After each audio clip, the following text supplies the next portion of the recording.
Hi there guys, it's Ebird Online and you're listening to the review of Before the 90 Days, Season 3, Episode 5, The Rest is Still Unwritten. And in this part of the review, I'm going to be covering Cesar and Maria, Jennifer and Tom, and Omar and Avery. If you've yet to join my channel, please do so by clicking the red subscribe button for regular content and regular updates. You'll make Ebird a very happy Ebird. So first up, we have Omar and Avery. And there's trouble in paradise, if indeed you can call a hotel room with your mum in Lebanon paradise. So where would we be without that ubiquitous secret that one half of a couple has yet to tell the other that always happens on Before the 90 Days. And in Avery and Omar, we find probably the first time that there's ever really been secrets that are worth more than a passing eye roll. Secret number one, of course, they're moving to Syria after the wedding. But secret number two, and it seems Omar has let Avery down. So all Omar had to do was get a mosque and a sheikh and get a time to get married. Obviously he speaks the language and he knows the lay of the land. According to Avery, she offered to help him out and he said no, I'll sort it out myself. But it transpires that Omar has sorted nothing. "It's not my wrong," he whined. "I said I would try." Omar, you didn't say you'd try, you said you'd do it. And in this episode, I got to see several sides of Omar that I wasn't sure I really cared for. So when Avery started remonstrating with him and saying, well, I could have helped you, why did you say that you were okay to sort it out on your own? He suddenly asked her, "Why are you screaming?" And she wasn't even raising her voice at all. Now, as we all know, I scan reality TV far and wide for examples of gaslighting, and here I think I found one. Omar, she isn't screaming, she's asking you why you didn't do what you said you would do. I'm screaming at the TV screen because you're a gaslighting little dick. So Avery of course runs back home to mum and she told Terry all about what had just transpired, and I was surprised to find that Terry wasn't even pleased. Terry said, "Oh my god, I can't believe it, all he had to do was one job." I think that's overselling it just a little bit, Terry. Organising a wedding isn't just one job. Not the last time I looked. But according to Omar, he ran through lists or nobody was around on the days that Terry and Avery were in town, so there was nothing he could do. Omar, I find that you didn't ring anybody, or you may have rang one or two people, and when the first problem was posed, you gave up. Not only did you do that, but then you didn't tell Avery until now that you've done nothing to find a wedding date or a time. You went shopping with her for her wedding dress, and I would have imagined that you might have brought it up at that point. What's the point of having a wedding dress with no wedding? Darcey, don't answer that. But she did ask hopefully, "Does this make you rethink anything?" And Avery tells her, "No, I'm still getting married." So unbelievably, Terry steps in to help, and she says when she pushes Avery, Avery pushes back harder. So she realises that Avery's going to get married no matter what, and she hopes it will be her one and only wedding, and in 20 years time she'll tell her grandkids that she was there helping and she was there at the wedding. And she starts choking up, and to be quite honest, I think this is the real Terry, not the pseudo antagonistic Terry and the picking fault in everything Terry, but the real Terry who realises this is happening, I want to support my daughter, so I'd better just make the best of it. And so in the next scene we see Terry, Avery and Omar all going to find a mosque. So again, he was very negative. "Oh, there's not going to be anyone there that can marry us. You can't just turn up at a mosque." Omar was just being super negative. Terry says, "In America, we just go around different venues and we speak to people." And he says, "This is not America." Well, no, it's not America, but we've tried it your way, Omar, allegedly. And it hasn't worked, has it? Just ringing around. So we may as well go into mosque and actually see if we can speak to a sheikh and see if we can speak to somebody that can help us further. Terry's very positive and says, let's just go in and try. So they were welcomed into the mosque with open arms, and they got the wedding date and time and somebody to do it sorted out super quickly and easily. Omar, you're not the man I thought you were. So I had a quick look back over Omar's profile and I see he's a trainee dentist and not a dentist as I thought. And that begs the obvious question, what year are you in? It wouldn't surprise me if he's still in his first year, because he seems a very, very young 24. And later on, Avery has a meeting with Omar, Son's Terry, and she asked him, "Do you still plan on me coming to Syria?" And he said, "Yeah, maybe." And suddenly again, he seemed very wishy-washy, and he explained that there isn't consistently electricity because of the war, and there isn't always clean and running water, and life's very difficult in Syria, and he thinks if she comes to Syria she might just go home and they may never see each other again. Omar seems to have forgotten to say that ISIS love taking foreigners and an American scalp would make a very good bargaining chip, but that he doesn't touch on, just the electric and the water. But Avery doesn't seem to be bothered by that. She's already ascertained that they have makeup in Syria. As long as her face is beat, she's not too worried about electric and water, and she says Omar can make do in Syria, so she should be able to too. And I refer Avery to my earlier comment on ISIS. And then she tells Omar that she wants him to tell Terry that he's taking Avery with him to Syria. Unsurprisingly, Omar's not that keen on this plan. And to be quite honest, I don't really think it's a good one. Avery, what's the point of having Terry nag for the rest of your time in Lebanon and then the whole time at home until you actually go to Syria? Why not just wait until 2 or 3 weeks before you go and let her know then? Oh, that's why not. Because you'll need Terry's help again in getting to Syria, no doubt. So my takeaway from this whole thing is that Omar is a little bit wishy-washy. Their plans aren't as set in stone as we thought. I've got a sneaking suspicion that Omar could well be speaking to people in America, maybe in Europe, just to try and get out of Syria. Who knows? It seems really fishy to me that he didn't organise the wedding, but after this episode, something suddenly doesn't sit well with me. Omar, I've stopped rolling my eye to the ceiling and I've got it firmly planted on you. What's your step? And next up, we have Cesar. Well, we have Cesar. I'd like to say Maria, but we really don't have her, and nor does he, and none of us ever did. So we catch up with Cesar in Cancun, and he's taking pictures of the scenery for Maria, and we see him snapping away and we see him videoing, and I suddenly started to think, I've only actually ever seen about 4 or 5 different shots of Maria. I believe she exists because whoever this girl is that's being shown on our screens week in, week out is a real person and exists. Otherwise, whoever it was that was being shown would have been outed by now as an actress or whatever. Why, Cesar, do we see the same shots all the time of this Maria? Interesting. So whilst fabricating this relationship in his head, Cesar happily trots off to reception to find out if they've managed to locate his case. And they tell him, oh yeah, your case is here. When were you going to tell him? You couldn't just phone up to his room and let him know you'd recovered all his worldly goods. You thought you'd wait until he came down. Lovely. And so in his bag we find the engagement ring. Thank God it's still there. You'll need to have the receipt as well, Cesar, so you can take it back.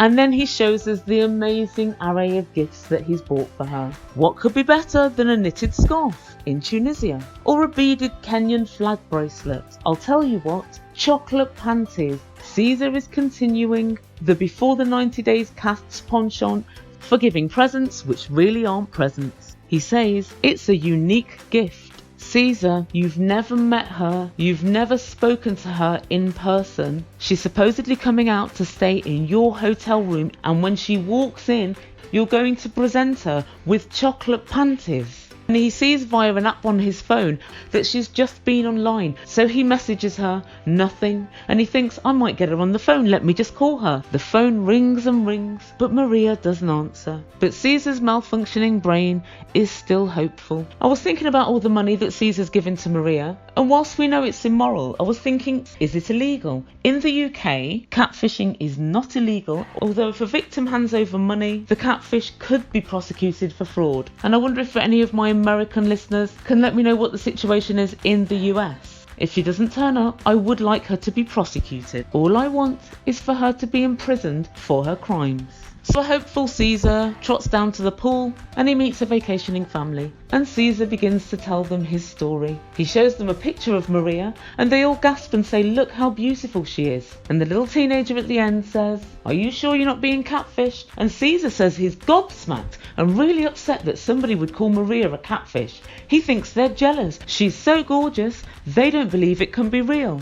No, Cesar, it's not just because she's gorgeous. It's because you've told them that you've been speaking to her for 5 years and you've given her X amount of money. You've never met her. You haven't spoken to her for the last 4 days. And yet still, you imagine she'll be arriving tomorrow. Cesar, she's not coming. And I'm quite glad that she's not coming, because hopefully it will put an end to you living in virtual poverty because you're giving all your money to this girl. She doesn't even want to come to America. I was just watching in the break of the show actually this advert for a restaurant, and you basically get steak and unlimited shrimp for $24.95. And this is why the rest of the world want to get into America. We never have deals like that in the UK. America's the land of opportunity, and now I see of unlimited shrimp. No wonder everyone's trying to get in. Everyone, it seems, except for Maria. Cesar, if Maria isn't chomping at the bit to get into America for the unlimited shrimp for $24.95, your chocolate panties certainly won't be a draw for her. And at this point, I kind of think that production should cease with this storyline because it's wasting Cesar's time, our time, well yeah, just Cesar's time and our time. But anyway, that's enough. On to a couple with an actual storyline. Jennifer and Tim. Now most people on the 90 Day franchise have some redeeming qualities. I'm still looking for Jennifer's. When I first saw her, she seemed outgoing and fierce, and now I just see a spoiled, entitled little brat. She's still ball aching on about Tim not calling Veronica, and whilst I agree with her on this, there should be less contact. We as women all know that the way to get your partner to stop having contact with his ex-partner is to create a new life with him, create something that he doesn't want to mess up. And Jennifer, you already know that this girl looks just like you, and if all you're trading on is your look, you're building your castle on sand. So they finally arrive at his apartment, and it's quite a nice apartment, quite modern. And he says to Jennifer, "It's a great apartment, isn't it?" And she's like, yeah. And he gives her a massive array of presents, again with the selfish presents. He bought her pyjamas, so she's got something to wear when she stays with him. He bought her underwear, so she's got something to parade around on in front of him. And he buys her clothes, so that she looks good when she goes out with him. Tim, you're a man of money, you're a man of means, you're a man of impeccable style. Think outside the box and get a slightly exciting present. Underwear doesn't do it for me, it's quite selfish. It's my partner's birthday coming up very soon, and I'm just compiling a list of what I'm going to get him. I think I'll get him Jamaican black hair oil, Dove Grey Essie nail varnish, a crossbody Burberry monogram bag, and inner thigh liposuction. Presents should be for the other person, not for yourself. So after the present giving, he takes her out to a steak restaurant. There's no mention of unlimited free shrimp here. And on the VT, Jennifer said, "No, Tim's definitely not my type." Now we have to break this down a little bit. She didn't just say, "Tim's not my usual type," which all of us women have said at some point. "I like this guy, he's not my usual type." You're breaking boundaries, you're thinking outside the box. This isn't what Jennifer's saying. Jennifer's actually saying that she doesn't really fancy him, but what she's looking for is a family man. He's a man of family, and that's the most important thing to her right now. So basically what she's saying is, I want a rich guy who adores me, who loves my daughter, and who will provide for me. Never mind the love. At least if this doesn't work out, I'll be left sitting on a pot of gold. Back at the table, Tim opines that his friends were super negative about the relationship with Jennifer, and she responded that her family were a little bit worried, but she tells us they're super jealous and overprotective. Her dad's a farmer apparently, and they only like masculine guys. Tim responded, "I'm a manicure kind of guy, not a dirt under the nail kind of guy." Now she knows this already from the way that he dresses. He's a businessman, and the camera pans round to a perfectly manicured hand. And then Jennifer did the unforgivable. She said, "That's because you are a pussy." What? Did you just call him a pussy? Lord give me strength. That's so rude. Now in the interest of balance, he was also wearing clear nail varnish. It was more than just a buff. It was sparkling iridescent in the light. But irrespective of that, it's just a manicure. He likes to look good. She said, "I like a man who wants to get his hands dirty." So she hasn't just told the production and all the viewers that Tim isn't her type. She pretty much said it right to his face. If I were Tim, I'd pack up, I'd be gone. In fact, I wouldn't be gone. I'd stand at a window, throw a dart out, and whoever the dart hit, I'd go out with, because that person's not going to be as much of a ball ache and as much of a biatch as Jennifer is. He tells us he wants her to be as attracted to him as he is to her. Never gonna happen. Never gonna happen.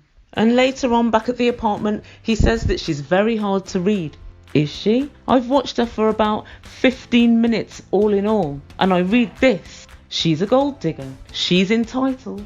She's not too concerned about other people's feelings, and she's happy to string you along just as long as you're nice to her daughter. Not that hard to read, Tim, if you just open your eyes. They lay on the bed and she says sex is in the air, and she wants to go to phase 2 of the relationship. Phase 2 of the relationship is, for Jennifer, sealing the deal. She's just going to lay back and think of Colombia. She's not interested in Tim. Tim's not really pushing the sex part of things. He says he doesn't want a casual fling. He wants to do it when the time is right and when they're both ready. And I think it's a good idea. As we know, once certain things happen, people catch feelings, and I think he doesn't want to get too invested because I think he smells the coffee really. He just now needs to wake up. So Tim being Tim, after being called a pussy, he decides to put on his hydrogel eye patches and he puts a pair onto Jennifer as well. And they lay in bed chatting like a couple of gal pals. She's worried that he's going to friend zone himself. Jennifer, he already has, but he's still just going along with it for his wallet anyway. He convinced her to stay the night, but she said she found it strange in the morning that he didn't make a move. Jennifer, the way I saw it, you were laying on his arm. I've got a feeling if he sticks with you, he'll have a lifetime of unwanted constraint. So Jennifer to me is something extra. I know lots of these people on this franchise want to get with somebody. A lot of the time it's financial related, it's visa related. But Jennifer, you're too upfront about it. Even if they were your real feelings and you decided to keep it to yourself, at least you're not mugging him off and confirming to his friends and family that were worried about him that they were entirely right to be so. I'd like to say the jury's out on Jennifer, but it's back. You're guilty. Right, that's it for the second part of the review. I will be back later on and we'll be covering Zied and Rebecca and the gift that keeps on giving, Michael and Angela. Please don't forget to click on that red subscribe button. It will literally take 1 second. That way you won't miss any of my updates or reviews and we can keep chatting. Thank you to those who have already subscribed. It's massively appreciated. And thank you for all of those that have put forth their comment. I do answer as many as I can and I do read through all the comments as well. Please don't forget to let me know what you think of all the couples. Do you think Jennifer's a massive gold digger? And has Terry, Avery's mum, redeemed herself this episode? Let me know what you think. Ciao for now.